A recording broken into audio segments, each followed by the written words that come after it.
Continuamos aquí en Entre Ellas. En este momento queremos recibir un infiltrado. Él es el licenciado Omar Ramos, quien es especialista en Derecho Constitucional, y con él conversaremos precisamente sobre este tema que siempre está en la palestra pública dominicana, que son las reformas constitucionales. Omar, bienvenido.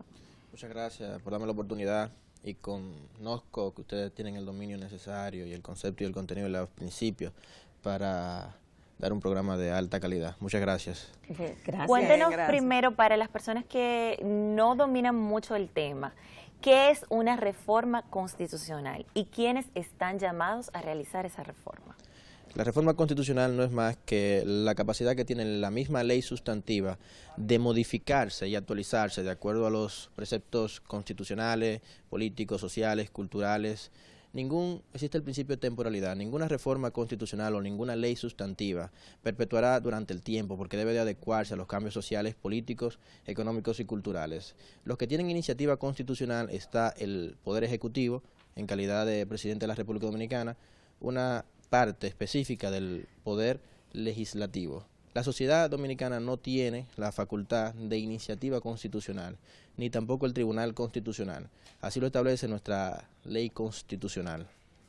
Perfecto. Es bueno que la gente tenga esto bien pendiente, sobre todo en estos tiempos donde precisamente uno pues quiere opinar, la ciudadanía quiere opinar con respecto a lo que son las reformas. ¿Puede realmente alguien que sea un ciudadano común tener participación en alguna reforma de las leyes? Sí, existe dos diferencias, una iniciativa legislativa y la iniciativa constitucional. La iniciativa legislativa, el ciudadano común y corriente, si se reúne en el 2% de los registros electorales, tiene la potestad para acudir ante el Congreso Nacional o Poder Legislativo para solicitar el conocimiento de una determinada ley. Pero en materia de reforma constitucional, para iniciar esa ley de convocatoria a la reforma constitucional, no tiene la facultad. No obstante, sobre determinadas materias al ciudadano sí se le podrá tomar un referente o un voto consciente, que es el referendo aprobatorio, pero sobre determinadas materias en específico. Cuando verse la reforma constitucional sobre derechos fundamentales, a nivel municipal, sobre las reformas constitucionales, sobre las garantías constitucionales, sobre el régimen de la nacionalidad y de la ciudadanía, ahí en ese escenario entonces la Junta Central Electoral convocará a un referendo aprobatorio para que los ciudadanos voten por un sí o un no. ¿Qué cantidad se necesita entonces de ciudadanos? Se necesita mínimo un 30% para que esa reforma electoral, que verse sobre los temas ya citados, pueda tener funcionamiento. Pero para ser aprobada, entonces, esa reforma constitucional necesitará que voten a favor de la pregunta o la cuestión que se le planteó a la ciudadanía, más del 50%. Solo ¿De la población? De la población. Del 30% del registro electoral de la población, pero para que sea válida ese referendo aprobatorio. Pero después de ese 30% que votó, el 50% más uno debe de votar a favor de la reforma para que proceda.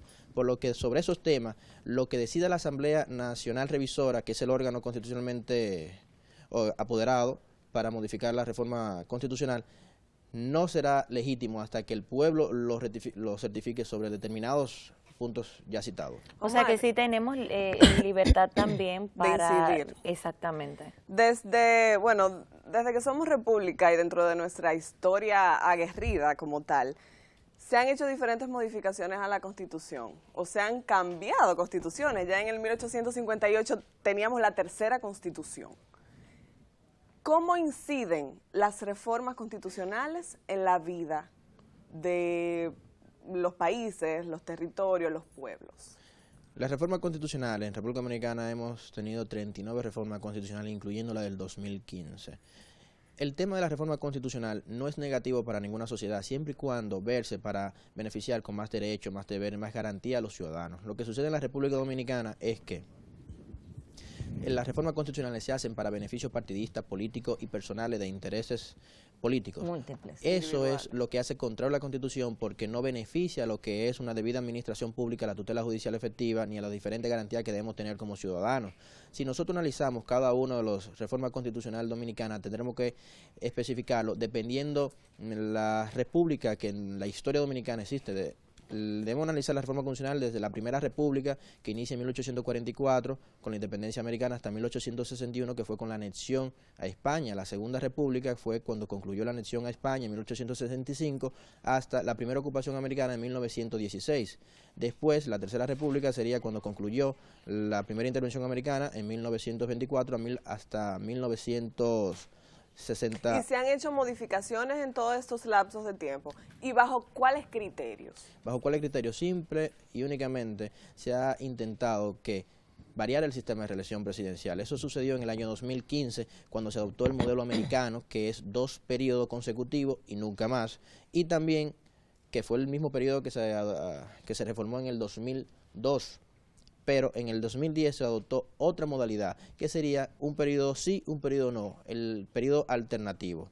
Ahora mismo existe un artículo, en el mismo artículo 124, en donde impide la reelección consecutiva, pero estrictamente para el presidente de turno, en donde se estableció que, por un acuerdo de la comunidad política, en la misma Constitución establece que no podría el presidente del año 2012 al 2016 reelegirse para el periodo 2020 al 2024. Pero sí podría reelegirse otra persona que haya sido presidente en otro periodo. Excelente, sí podría reelegirse otra persona en otro periodo, por lo que están habilitados todos los actores políticos. Eso sucedió por un acuerdo de la voluntad política, en donde se le permite a Danilo Medina reelegirse, modificar la Constitución para reelegirse, pero no optar por el periodo siguiente, porque sucede que la Constitución Dominicana, que tiene un efecto normativo y formal, tiene una situación de inmediatez, en donde si no se hubiese establecido ese artículo de límite para la reelección de Danilo Medina, hubiese aplicado el periodo consecutivo, pero existe también una interpretación de la ley sustantiva de que a Danilo Medina ese derecho se le ha limitado basado en que ya tiene los 2 periodos consecutivos, cuando lo analizamos ya desde el 2012 hasta el 2016, y también desde 2016 ahora a futuro hacia el 2020. Pero en cuestiones de reforma constitucional, ¿cuáles otros factores, aparte de la reelección presidencial, han sido tocados en las diferentes reformas constitucionales? Mire, existe una cláusula a nivel de procedimiento constitucional que nunca podrá ser tocada, que es la forma de gobierno civil, republicana, democrático y representativo. Nosotros los dominicanos, ya nosotros consideramos eso como un derecho preestatal,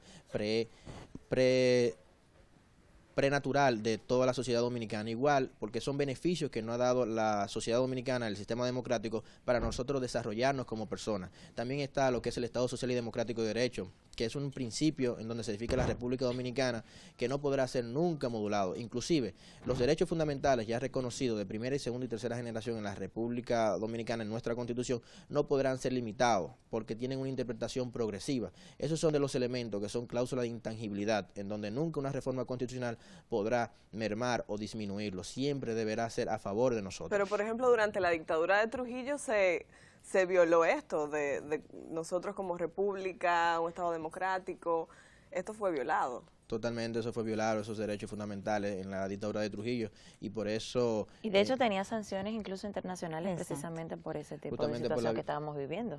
Eso fue uno de los derrames de la dictadura de Trujillo, la violencia contra la mujer, que fue el perímetro base de lo que sucedió con las hermanas Mirabal, que justamente celebramos el viernes un hecho lamentable en donde sucedió lo de las hermanas Mirabal. Y se tomó como base internacional también para declarar ese día como el Día de la No Violencia contra la Mujer. Omar, realmente ha sido muy aclaratorio. Sí, me gustaría, antes de cerrar la entrevista, que me digas si existe, si se está pensando en una nueva reforma. Mire, siempre en la República Dominicana existe la posibilidad, porque ya lo hemos visto en el derecho político y en el derecho electoral, la posibilidad de una nueva reforma.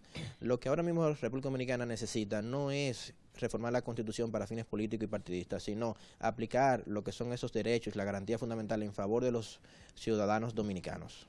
Bueno que tú, Omar, aproveches la oportunidad y que te dirijas al público que nos ve, que siempre nos sigue, para que ellos también puedan hacerte preguntas si tienes redes sociales y ese tipo de cosas. Excelente, podrían contactarme en mi página de Facebook, Omar Ramos Camacho, en mi Twitter, Omar Ramos C, en mi Instagram, Omar Ramos C.